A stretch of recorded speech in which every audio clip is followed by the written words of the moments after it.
Welcome to our channel law Kaksha student. आज हम Indian evidence act में चैप्टर नंबर 6 में सेक्शन 91 को कवर करेंगे। स्टार्ट करते हैं।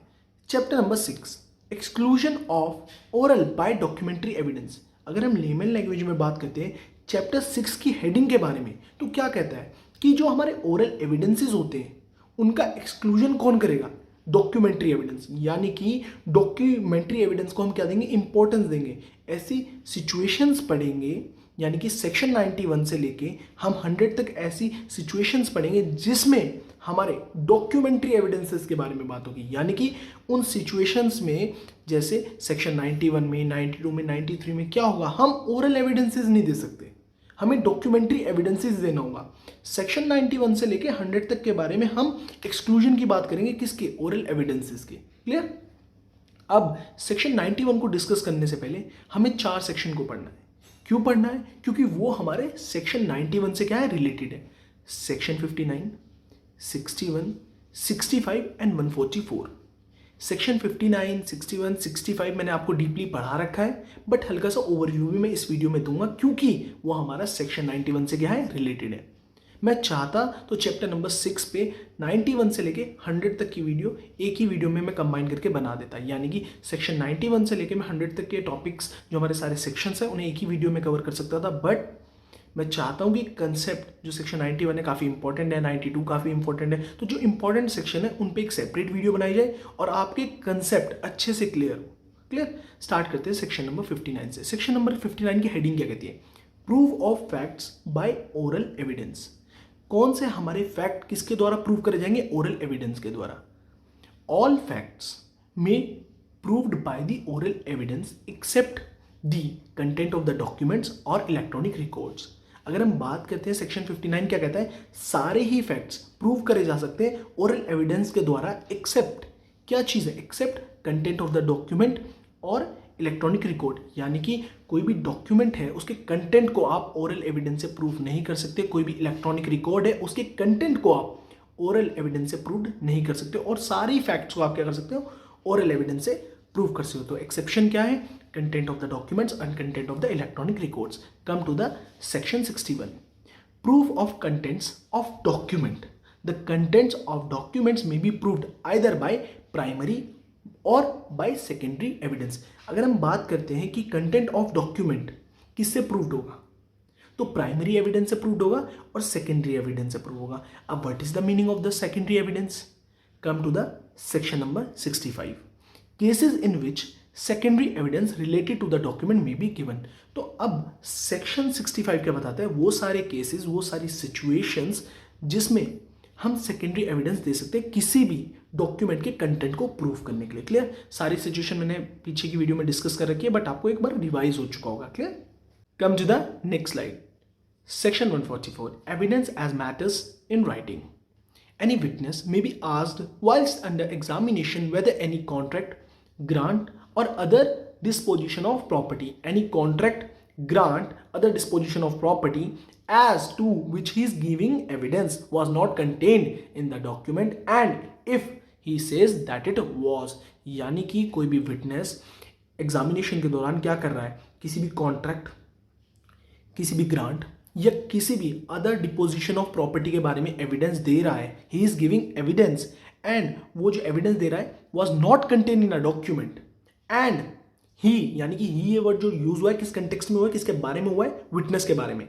If he say that it was, और वहां पे एविडेंस क्या कह रहा है, यानी कि विटनेस क्या कह रहा है? वो जो एविडेंस दे रहा है कि नहीं ये कंटेन करता है डॉक्यूमेंट में, और इफ ही किसके लिए यूज हो रहा है? विटनेस के लिए। Clear? If he is about to make any statement as to the contents of any document, यानी कि वो स्टेटमेंट दे रहा है किसी भी कंटेंट ऑफ डॉक्यूमेंट के बारे में, यानी कि कोई भी कॉन्ट्रैक्ट का कोई भी टर्म्स के बारे में दे रहा है, उसके कंटेंट के बारे में क्या कर रहा है? एविडेंस दे रहा है witness. Clear? Which in the opinion of the court ought to be produced, और जो कोर्ट की ओपिनियन के हिसाब से क्या रिक्वायरमेंट है उस डॉक्यूमेंट को प्रोड्यूस करना। The adverse party may object to such evidence. Adverse party यानी कि अपोजिट पार्टी क्या कर सकती है? ऑब्जेक्ट रेज कर सकती है। क्लियर? उस एविडेंसेस के regarding. Being given until such document is produced. अब यहां पे समझना, being given until such document is produced, यानी कि जो एडवर्स पार्टी है, यानी कि जो अपोजिट पार्टी है, वो इशू रेज कर सकती है कि हम इस एविडेंस को क्या ना करें, एडमिसिबल ना करें। क्यों, कब तक ना करें? Until such document is produce, यानी कि जब तक वो डॉक्यूमेंट प्रोड्यूस ना हो कोर्ट में। फॉर एन एग्जाम्पल, ए और बी का कॉन्ट्रैक्ट था या कोई भी डॉक्यूमेंट था, ग्रांट था, द डिस्पोजिशन ऑफ प्रॉपर्टी था, तो उसके रिगार्डिंग विटनेस एविडेंस दे रहा है। अब यहाँ बात किसकी हो रही है? ओरल एविडेंस के बारे में बात हो रही है। तो उसे कब तक एडमिसिबल ना हो जाए, उस पर ऑब्जेक्शन रेज कर सकती है एडवर्स पार्टी और कह सकती है कि सर पहले उस डॉक्यूमेंट को प्रोड्यूस करवाइए, जिस डॉक्यूमेंट के रिगार्डिंग एविडेंस दे रहा है विटनेस, उसे प्रोड्यूस करवाइए कोर्ट में। Clear? Which entitle the party who call the witness to give secondary evidence और इट, यानी कि जब तक पार्टी, यानी कि दूसरी पार्टी, अब for an example A party और बी पार्टी, बी पार्टी क्या है? अपोज कर रही है, एडवर्स पार्टी मानना बी। एग्जाम्पल में समझना, ए और बी है, बी क्या है? अपोजिट पार्टी है। तो बी क्या कर सकती है? इशू रेज कर सकती है कि जो ए के विटनेस दे रहे हैं एविडेंस, तो उसे कब तक आप क्या ना करें, एडमिसिबल ना करें, या उस एविडेंस को क्या करें, एडमिसिबिलिटी ना दें जब तक उसके डॉक्यूमेंट को प्रोड्यूस ना करा जाए, जिसके लिए जो सी पर्सन है क्या दे रहा है? एविडेंस दे रहा है। क्लियर? और क्या कह सकता है? जब तक ए पार्टी एंटाइटल नहीं है सेकेंडरी एविडेंस देने के लिए, तब तक ऑब्जेक्शन रेज कर सकता है कौन? हमारी अपोजिट पार्टी, यानी कि B party. Clear? Secondary evidence मैंने अभी आपको 65 में बताया। क्लियर? एक्सप्लेनेशन क्या कहता है, यानी कि अगर हम कंक्लूजन के बारे में, क्रक्स के बारे में बात करते हैं, तो सेक्शन 144 क्या कहता है कि कोई भी विटनेस एग्जामिनेशन के दौरान किस में, contract, grant, disposition of property में एविडेंस देगा, और वो कहता है कि ये कंटेंट, और जो कंटेंट वो डॉक्यूमेंट में मेंशन नहीं है उसके रिगार्डिंग एविडेंस दे रहा है, and the witness say that it was, तो इस सिचुएशन में जो एडवर्स पार्टी है, यानी कि अपोजिट पार्टी है, वो क्या कर सकती है? बिल्कुल सही, ऑब्जेक्शन रेज कर सकती है until fact have been proved which is entitled the party who called the witness to give secondary evidence of it, यानी कि विटनेस एंटाइटल होना चाहिए सेकेंडरी एविडेंस देने के लिए, और क्या कि आप डॉक्यूमेंट को प्रोड्यूस करवाइए। Clear? until such document is produced or until fact have been proved which entitled the party who called the witness to give secondary evidence of it। Clear? अब जो एक्सप्लेनेशन है, एक्सप्लेनेशन क्या है? थोड़ा सा relief provide करता है, यानी कि इस रिस्ट्रिक्शन पे थोड़ा सा रिलीफ प्रोवाइड करता है। क्या रिलीफ प्रोवाइड करता है और किस कंटेक्स्ट में रिलीफ प्रोवाइड करता है, देखते हैं। ए विटनेस में गिव ओरल एविडेंस, यानी कि विटनेस ओरल एविडेंस दे सकता है of statements made by other person about the contents of the document, यानी कि कंटेंट ऑफ डॉक्यूमेंट में भी ए पर्सन क्या कर सकता है? ओरल एविडेंस दे सकता है। इफ सच स्टेटमेंट, जो उसने स्टेटमेंट कही है, यानी कि विटनेस की स्टेटमेंट क्या होनी चाहिए? Are in themselves relevant fact, यानी कि वो खुद में ही क्या होनी चाहिए? स्टेटमेंट रेलिवेंट होनी चाहिए। फॉर एन एग्जाम्पल, ए ने बी को पीटा है। क्लियर? बी ने क्या कहा था? बी ने एक लेटर सेंड करा था ए को कि उसके ऊपर एलिगेशन लगा देंगे थेफ्ट का। तो ए ने डी से कहा कि मैं इससे बदला लूंगा, और वहां पे सी पर्सन ने उसे सुना, और सी ने एज अ विटनेस क्या दिए कि कहा है कि जो ए है उसी ने ही क्या करा है? बी को पीटा है। क्लियर? तो यहाँ इस केस की सिचुएशन में समझना कि वहाँ पे ए का मोटिव पता चल रहा है और सी ने सुना है, तो यहाँ पे जो फैक्ट है, जो स्टेटमेंट है, वो क्या है? रेलिवेंट है। क्लियर? ए ने बी को मारा क्योंकि बी ने एक लेटर भेजा था कि मैं आप पे चोरी का एलिगेशन लगाऊंगा, या आपने मेरे घर से चोरी करी, कोई भी एक ऐसा एलिगेशन लगा दूंगा, फ्रॉड लगा दूंगा, जो भी चीज़ है। क्लियर? तो वो जो लेटर सेंड करा था, लेटर तो डॉक्यूमेंट हो गया, बट यहाँ पे हमने डॉक्यूमेंट पे सिचुएशन में भी क्या प्रूव करा? Oral statement. ओरल स्टेटमेंट को हमने एडमिसिबल क्यों माना? क्योंकि सी पर्सन ने ए को कहते हुए सुना था डी से कि मैं उससे बदला लूंगा इस चीज का। क्लियर? समझ आ रहा है कि कोई भी सर्कमस्टांसेस ए और बी के बीच में थे, तो बी ने कुछ वार्निंग लेटर दिया है, कोई भी चीज़ कह दी कि मैं तुम्हारे ऊपर, अगर तुमने मेरी पेमेंट नहीं करी तो मैं तुम्हारे ऊपर केस कर दूंगा, लाइक कोई भी वार्निंग दे दी। क्लियर? तो ए ने डी से कहा कि मैं बी से ज़रूर बदला लूंगा, और वहाँ पे सी पर्सन ने सुना, और C as a evidence, sorry as a witness, C ने कोर्ट में कहा ये चीज़, ये स्टेटमेंट कोर्ट में दी कि ए को मैंने कहते हुए सुना था डी से कि मैं बी से बदला लूंगा। तो यहाँ पे हमें मोटिव पता चल गया किसका? ए का, और सी क्या हो गया? विटनेस हो गया। तो यहाँ पे जो ओरल स्टेटमेंट है सी की, वो क्या मानी जाएगी? खुद में ही वो रेलिवेंट है, वो एडमिसिबल हो जाएगी। Clear? Come to the section number 91। अगर हम बात करते हैं सेक्शन 91 की हेडिंग के बारे में, evidence of terms of contract, grants and other disposition of property reduce to form of document. अगर हम इसे अंडरस्टैंड करने की कोशिश करें तो इसमें कहा गया है कि हमारा डॉक्यूमेंट्री एविडेंस ही क्या होगा, एडमिसिबल होगा अगर हम एविडेंस दे रहे हैं। किसके लिए एविडेंस दे रहे हैं? एविडेंस ऑफ टर्म्स, यानी कि कॉन्ट्रैक्ट की टर्म्स के बारे में एविडेंस दे रहे हो, या टर्म्स ऑफ ग्रांट के बारे में एविडेंस दे रहे हो, या terms of other disposition of property के बारे में एविडेंस दे रहे हो, तो आपका जो एविडेंस है वो क्या होना चाहिए? डॉक्यूमेंट्री एविडेंस होना चाहिए। Clear? When the terms of a contract और ऑफ अ ग्रांट, यानी कि आप एविडेंस किसका दे रहे हो? When the terms of a contract, terms of a grant, terms of any other disposition of property have been reduced to form of a document, and in all cases in which any matter is required by law to be reduced to the form of a document, यानी कि जो law के द्वारा required करी गई है जो चीज़ें, कि लाइक आप इस चीज़ के कॉन्ट्रैक्ट में आ रहे हैं, दो पार्टी ए एंड बी, उन्होंने कॉन्ट्रैक्ट बनाया और उस एग्रीमेंट को कॉन्ट्रैक्ट होना चाहिए लॉ के द्वारा। अगर मैं आपको एग्जांपल दूं तो लाइक आप कोई भी प्रॉपर्टी खरीदते हैं तो आप करवाते नहीं हैं रजिस्ट्री, तो वहाँ पे क्या होनी चाहिए? रजिस्ट्री होनी चाहिए उन पार्टीज़ के बीच में कि ए ने बी को सेल कर दिया, ऑनर क्या है? बी है, तो वहाँ रजिस्ट्रेशन होता है। तो रजिस्ट्रेशन एक्ट के बारे में अभी मैं डिस्कस नहीं करूँगा, पूरा डीप में नहीं जाऊँगा, तो रजिस्ट्रेशन होना चाहिए प्रॉपर्टी का। तो ऐसी सिचुएशन में क्या है, लॉ ने रिक्वायर्ड कर रखी है सिचुएशन, तो वहाँ पे उनकी टर्म्स में जो भी चेंज हो रहा है, ये टर्म्स के बारे में जो एविडेंस दिया जाएगा, तो वो किस में होना चाहिए? डॉक्यूमेंट की फॉर्म में होना चाहिए। इसे एग्जाम्पल से समझाने की कोशिश करूँगा। मैंने अपना घर 50 लाख रुपए में बी को दिया। क्लियर?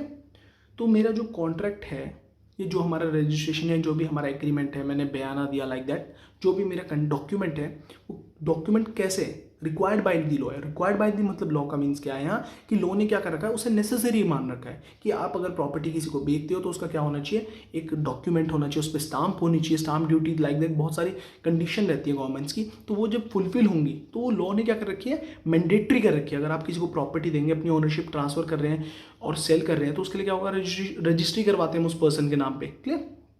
तो यहाँ पे आप समझना, रिक्वायर्ड बाय लॉ है। अगर उसकी टर्म्स में कोई भी एविडेंस दूंगा मैं, तो वो कैसा होना चाहिए? या वो पार्टी कोई भी एविडेंस देगी तो वो क्या होना चाहिए? डॉक्यूमेंट्री फॉर्म में होना चाहिए। क्लियर?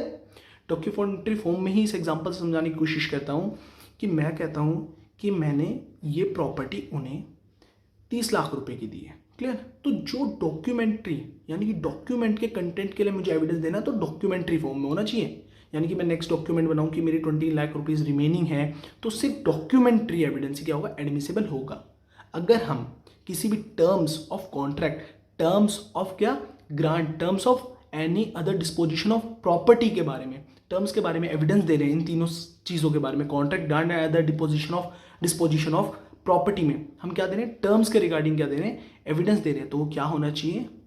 डॉक्यूमेंट्री फॉर्म में। Clear? No evidence shall be given in the proof of the terms of such contract, grant and other disposition of property or of such matter except document itself. यानी कि document itself किस sense में use हो रहा है बच्चों? Documentary ही evidence दे सकते हैं। अगर आपको टर्म्स के बारे में एविडेंस देना है, किसी भी कॉन्ट्रैक्ट की, किसी भी ग्रांट की, किसी भी अदर डिस्पोजिशन ऑफ प्रॉपर्टी के बारे में। और सेकेंडरी एविडेंस, तो सेकेंडरी एविडेंस कहाँ है? 65 clear of its content in cases in which secondary evidence is admissible under the provision here in before content. यानी कि अगर वो कंडीशन, वो सर्कमस्टांसिस, वो सिचुएशन, हमारा जो केस की सिचुएशन है वो फॉल कर रही है under section 65, then party is entitled to give secondary evidence under section 65. Come to the next slide. Exception 1. When a public officer is required by law to be appointed in writing, and when it is shown that any particular person has acted as such officer, the writing by which he is appointed need not be proved. Clear? It does not apply in fraudulent situation. अगर कोई भी public officer है तो उसकी appointment writing में है, ये इस चीज़ का प्रूफ देना हमारे लिए क्या है? रिक्वायर्ड नहीं है। क्लियर? तो हम अज्यूम करेंगे अगर कोई भी पब्लिक ऑफिसर है तो उसकी अपॉइंटमेंट जरूर किससे हुई होगी? राइटिंग से हुई होगी। वो एक्ट कर रहा है एज अ पब्लिक ऑफिसर, तो उस सिचुएशन में हमें उस पर्सन के लिए क्या नहीं देना? उसकी अपॉइंटमेंट के लिए राइटिंग डॉक्यूमेंट नहीं देना। राइटिंग डॉक्यूमेंट, उसकी अपॉइंटमेंट ऑफ पब्लिक ऑफिसर के लिए राइटिंग डॉक्यूमेंट प्रूव करना ज़रूरी नहीं है अगर वो सिचुएशन फ्रॉडलेंट सिचुएशन नहीं है। It does not apply in fraudulent situation, मतलब अगर ऐसी सिचुएशन है कि वो जो पब्लिक ऑफिसर है वो एक्ट नहीं कर रहा है, प्रॉपर्ली एक्ट नहीं है, या उसने ब्राइब दे के, या कोई भी ऐसी सर्कमस्टांसेस है, मतलब फ्रॉडलेंट सिचुएशन है, तो उस सिचुएशन में क्या होगा, उसकी अपॉइंटमेंट से रिलेटेड भी हमें जो डॉक्यूमेंट है वो राइटिंग में देना पड़ेगा। एग्जाम्पल समझते हैं, कोई भी DIG है या कोई भी मजिस्ट्रेट साहब हैं, वो एक्ट एज अ मजिस्ट्रेट कर रहे हैं, तो वहाँ पे हमें उनकी अपॉइंटमेंट के लिए राइटिंग डॉक्यूमेंट प्रूव करने की ज़रूरत नहीं है, क्लियर, अगर वो सिचुएशन फ्रॉडलेंट नहीं है, clear. Exception number 2, wills admitted to probate in India may be proved by the probate, यानी कि प्रोबेट से विल हमारी प्रोबेट से प्रूव्ड हो सकती है। अब प्रोबेट क्या है sir? Probate is a certified copy with stamps and signature of will issued by a competent court in relation to the heirs।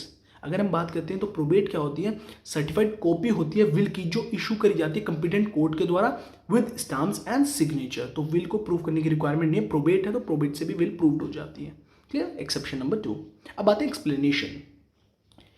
देखो बच्चों, एक्सप्लेनेशन बहुत ध्यान से समझना, जितने धीरे समझाने की कोशिश कर सकता हूँ उतनी धीरे कर रहा हूँ। अगर कई बार थोड़ी स्पीड, जैसे हमारे कंसेप्ट क्लियर होते हैं तो हम थोड़ी स्पीड तेज़ कर देते हैं। तो अगर मेरी किसी वीडियो में स्पीड तेज़ हो चुकी हो तो प्लीज़ साइड में आपको यूट्यूब में स्पीड के लिए बार दिखता है, उसे प्रेस करिए, तो स्पीड आप थोड़ी सी स्लो डाउन करके भी देख सकते हैं। अगर किसी वीडियो में ज़्यादा स्लो हूँ तो उसमें आप थोड़ी स्पीड बढ़ा सकते हैं। बट स्टूडेंट, जिस कंसेप्ट को मैं स्लो पढ़ा रहा हूँ ना, उसे स्लो में ज़रूर देखना, क्योंकि वो कंसेप्ट मोस्ट इम्पोर्टेंट होगा आपके एग्जाम्स के लिए भी, और आपके लिए एक एज अ लॉयर या as a judiciary aspirant, APO aspirant या as a law exam experience के लिए भी क्या होगा, आपके लिए बहुत इंपॉर्टेंट होगा। तो दैट्स वाई मैं उसी कंसेप्ट को बहुत धीरे पढ़ाने की कोशिश करता हूँ। Come to the topic without wasting time. Explanation 1, this section applies equally to cases in which the contracts, grants and other disposition of property referred to are contained in one document and to the cases in which they are contained in more document than one। अगर हम यहाँ पे बात करते हैं this section का मतलब क्या है, यानी कि सेक्शन नंबर 91 अप्लाई उन केसेस पे होगा, कौन से? इक्वली उन केसेस पे होगा। कौन कौन से केसेस पे? कोई भी कॉन्ट्रैक्ट है, ग्रांट है या द डिस्पोजिशन ऑफ प्रॉपर्टी है, ये एक डॉक्यूमेंट में कंटेन है, या एक डॉक्यूमेंट के अंदर काफ़ी सारे सेवरल कॉन्ट्रैक्ट्स हैं, मतलब एक कॉन्ट्रैक्ट के अंदर काफ़ी सारे लेटर्स हैं उनकी ट्रांजेक्शन से रिलेटेड जो भी डॉक्यूमेंट फॉर्म में है, तो उन सिचुएशन में हमारा सेक्शन 91 अप्लाई होगा। अभी आप इस एक्सप्लेनेशन को इतना ही समझे, जब इसके इलस्ट्रेशंस करूँगा, यानी कि सेक्शन 91 के आपको इलस्ट्रेशन समझाऊंगा, तब आपको ये सारे एक्सप्लेनेशन बहुत अच्छी तरीके से समझ आ जाएंगे, क्लियर। एक्सप्लेनेशन 2, जैसे कि ये मैंने फिगर भी बना रखी है, एक 1 सर्कल, उसके अंदर मैंने 5 डॉट्स बना रखे हैं, उन्हें भी मैं समझाऊंगा जब मैं इलस्ट्रेशन समझाऊंगा इसी वीडियो में। एक्सप्लेनेशन 2 क्या कहता है? When there are more originals than one, यानी कि एक ओरिजिनल डॉक्यूमेंट के से ज़्यादा आप पे ओरिजिनल डॉक्यूमेंट हैं, यानी कि 3 ओरिजिनल डॉक्यूमेंट है, तो आपको तीनों ओरिजिनल डॉक्यूमेंट प्रूफ करने की जरूरत नहीं है। तीनों में से क्या करो, एक ओरिजिनल डॉक्यूमेंट को प्रूफ कर दो। 1 original only need to prove, यानी कि एक ओरिजिनल को क्या कर दो, प्रूव कर दो।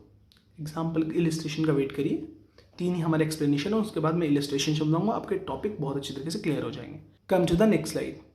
Explanation 3, the statement in any document whatever of a fact other than the fact referred to in this section, यानी कि सेक्शन नंबर 91, अगर कोई भी स्टेटमेंट है डॉक्यूमेंट से रिलेटेड और वो किस फैक्ट के बारे में बात करिए, जो फैक्ट हमारे सेक्शन 91 में डिस्कस नहीं है, shall not preclude the admission of oral evidence as to the same fact, यानी कि जो फैक्ट हमारे सेक्शन 91 में मेंशन नहीं है, उस फैक्ट से रिलेटेड कोई भी ओरल एविडेंस है तो वो क्या होगा, एडमिसेबल होगा, clear. Illustration, if a contract be contain in several letters, यानी कि एक कॉन्ट्रैक्ट है वो कंटेन करता है सेवरल लेटर्स को, all letters in which it is contain must be proved, और वो सारे ही लेटर्स हमें क्या करने होंगे, प्रूव्ड करने होंगे, क्लियर। एक्सप्लेनेशन 1 में बात करी थी, जो मैंने आपको बताया था, एक सर्कल 5 डॉट्स, तो एक कॉन्ट्रैक्ट के अंदर, एक डॉक्यूमेंट के अंदर अगर सेवरल हमारे डॉक्यूमेंट्स हैं, एक कॉन्ट्रैक्ट के अंदर सेवरल डॉक्यूमेंट्स हो गए, यानी कि एक कॉन्ट्रैक्ट के अंदर सेवरल लेटर्स हैं, तो हमें सारे ही लेटर्स क्या करने होंगे, प्रूव्ड करने होंगे। B, if a contract is contain in a bill of exchange, the bill of exchange must be proved. अगर एक कॉन्ट्रैक्ट के अंदर, यानी एक डॉक्यूमेंट, एक कॉन्ट्रैक्ट के अंदर एक डॉक्यूमेंट है, तो उस डॉक्यूमेंट को भी हमें क्या करना होगा, प्रूव करना होगा, क्लियर। कंसेप्ट मैच करा करिए कि आपको समझ आ रहे हैं नहीं आ रहे, जो अपने पीछे पड़ा है वो चीज़। See, if a bill of exchange is drawn in a set of 3, यानी कि डॉक्यूमेंट कितने सेट में, 3 सेट्स में, 1 only need to be proved. Explanation 2 में पढ़ा था, अगर ओरिजिनल डॉक्यूमेंट आपका मोर देन 1 है तो सिर्फ आपको एक ही डॉक्यूमेंट की क्या होगी, प्रूव करना होगा, सारे डॉक्यूमेंट प्रूफ नहीं करने होंगे, क्लियर। तो if a bill of exchange is drawn in a set of 3, 1 only need to be proved, clear बच्चों। Come to the D, a contract in writing with B for the delivery of indigo upon certain terms. The contract mentions the fact that B had paid A the price of other indigo contracted for verbally on another occasion। यानी कि contract में क्या mention है कि B ने क्या करा है, पे कर रहा है, ए को क्या पे कर रहा है, कोई अदर कॉन्ट्रैक्ट भी हुआ है। यानी कि बात समझने की कोशिश करना, इंडिगो भी छोड़ो, ए और बी के बीच में कोई ट्रांजेक्शन हो रही है, उनमें कॉन्ट्रैक्ट उन्होंने बनाया है और वो किसके बारे में बात कर रहे हैं, किसी और ट्रांजेक्शन के बारे में। यानी कि जो उनका पास्ट में भी कोई ट्रांजेक्शन हुई होगी उसकी पेमेंट के बारे में बात कर रहे हैं और कॉन्ट्रैक्ट में मेंशन कर रहे हैं। Come to the next slide. Oral evidence is offered that no payment was made for the other indigo, the evidence is admissible. क्यों एडमिसेबल है? ए और बी ने कॉन्ट्रैक्ट करा, उस कॉन्ट्रैक्ट में मेंशन कर रखा है कुछ और उस पर भी ओरल एविडेंस दे सकते हैं। क्यों मेंशन है? क्योंकि जो जिस ट्रांजेक्शन के बारे में बात कर रहे हैं वो इस कॉन्ट्रैक्ट की तो ही नहीं। मैं आपको कोई चीज़ दे रहा हूँ, मैंने कहा कि मैं आपको 100 पीस ऑफ बैट दे रहा हूँ, क्लियर, उसके लिए हमने कॉन्ट्रैक्ट बना लिया दोनों ने। और मैं बात कर रहा हूँ जो पिछले 3000 बॉल आप मेरे से लेके गए थे उसकी पेमेंट आप करोगे, है ना। तो इस बारे में आप एविडेंस दे सकते हो, clear. The evidence is admissible क्योंकि ये हमारी एक पुरानी जो हमने वर्बल एग्रीमेंट करा था, ये वर्बल हमारा कॉन्ट्रैक्ट हुआ था, यानी कि ओरल हमारा कॉन्ट्रैक्ट था, तो उसके बारे में, पेमेंट के बारे में बात कर रहे हैं। उस सिचुएशन में हम क्या मानेंगे? ओरल एविडेंस को एडमिसेबल मानेंगे, clear. E point, A gives B a receipt for money paid by B, oral evidence is offered of payment, the evidence is admissible। Explanation 3 से कैसे करेक्ट है? क्योंकि अगर कोई फैक्ट, किसी डॉक्यूमेंट के बारे में कोई भी फैक्ट, कोई भी सर्कमस्टांसेस जो फॉल नहीं कर रहे सेक्शन नंबर 91 में, तो उस सिचुएशन में हम क्या दे सकते हैं? डॉक्यूमेंट पे भी ओरल एविडेंस दे सकते हैं, क्लियर। होपफुली आप सभी को सेक्शन 91 प्रॉपर्ली क्लियर हुआ हो। अगर वीडियो अच्छी लगती है, कंटेंट अच्छा लगता है तो प्लीज़ ज़्यादा से ज़्यादा like, share, subscribe my channel and also press bell icon for the new videos। Thank you so much guys।